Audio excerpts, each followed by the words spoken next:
Ladies and gents, girls and boys, how you doing? It's Danny Stewart here for BasicBand.com with another Naked Sound review, and I've got this beautiful early 80s Fernandes RPB60, and it's in great playing order. I modified it a little. It was missing its knobs, so it's got brand new knobs on it, and I threw on a switch to give it series and parallel modes. The body appears to be either basswood or alder. It's hard to tell. It's quite light, so I'm going to say that it's probably basswood. Although I think in the catalogue they say alder. It's got graining, so it could be alder. It's very hard to tell. Alder can differ a lot. The graining is quite subtle, so not sure. I'm going to say alder because that's what it says in the catalogue.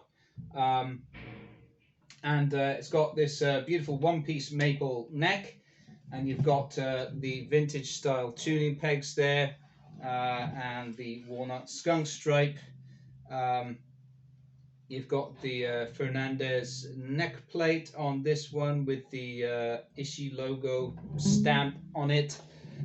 So yeah, early 80s. Let's go with the tone down in series mode.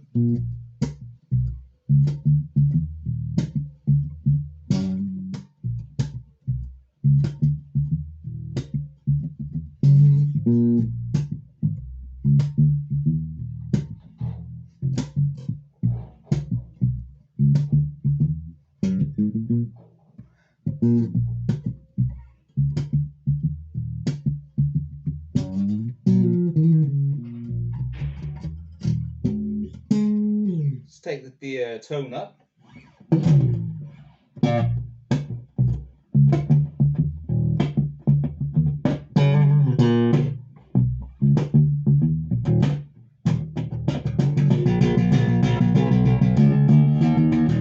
So you can hear that it's got quite an aggressive sound when you turn the tone up.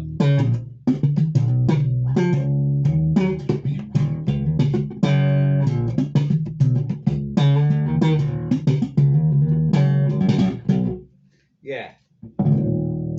And then if you go into series,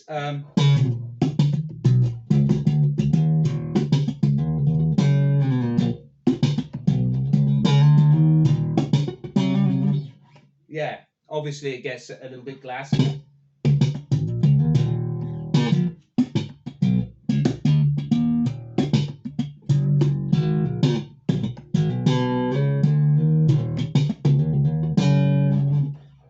So yeah, you know, you've got a lot of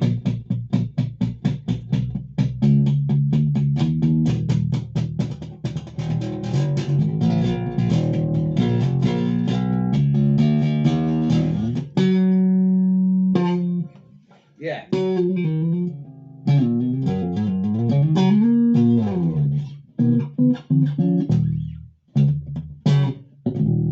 It plays great. It's got lots of room on the truss rod. It chokes right out, so the truss is very, very healthy. There's room to go up or down on the bridge. But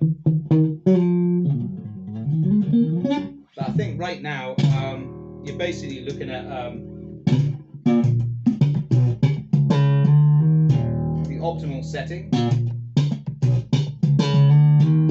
in terms of action and playability. It's like a 1.5 millimeters. I think you'd probably go a little bit lower. But yeah, that's really comfy. And yeah, cosmetically, yeah, it's a little bit scruffy. It's got some scratches on the back of the body, a few around the edges. Generally, it looks pretty clean though. I've put truss access because originally it wasn't routed. The back of the neck has been satinized, so it's not a gloss finish on the back of the neck. It feels a little bit more comfortable. That's basically buffed and oiled so that it feels nice and smooth and comfy. There's a little bit of color differentiation between that and the original finish, though, of course. The frets look good.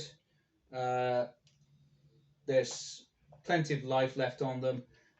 They use pretty low profile frets on this model anyway. I've noticed on other Fernandes of this era that I've had through, they're kind of medium low profile, quite flat crown frets. They're sort of yeah, they're sort of a little bit rounded on the top, but generally quite low profile. Like some will be like nearly 2 millimeters high. These are probably a little bit over maybe 1.2 millimeters or something like that in height. But yeah, they seem to be in good shape. There's no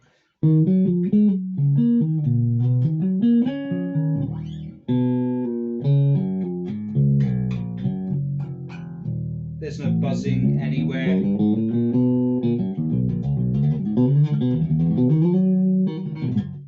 Yeah, it's very healthy.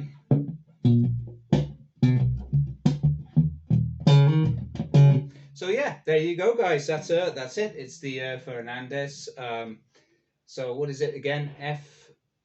FPB. Oh no, RPB. Sorry for revival. RPB 60. So this was in, I think, the 1982 or 1983 catalog. So brand new, they were like 60,000 yen. And yeah, it's an absolutely fantastic instrument. It compares directly with, you know, the more recently made Fender Japan PB57 reissues. It's easily as good as those. And the pickups are the originals. They're Alnico vintage style pickups. Yeah, they sound nice and crisp and clear. And the impedance is relatively high. I think they're about 10 ohms. So relatively high. Yeah, it's a good instrument. The only thing I've changed is adding the switch, and I've got brand new dials on there because the dials that were on there were, when it came to me, were not precision-based dials. They were like these horrible plastic hat-type dials. So that's it. Apart from that, I believe that it is all original. So there you go, guys. Another great precision bass to consider. Cheers for now. See you again.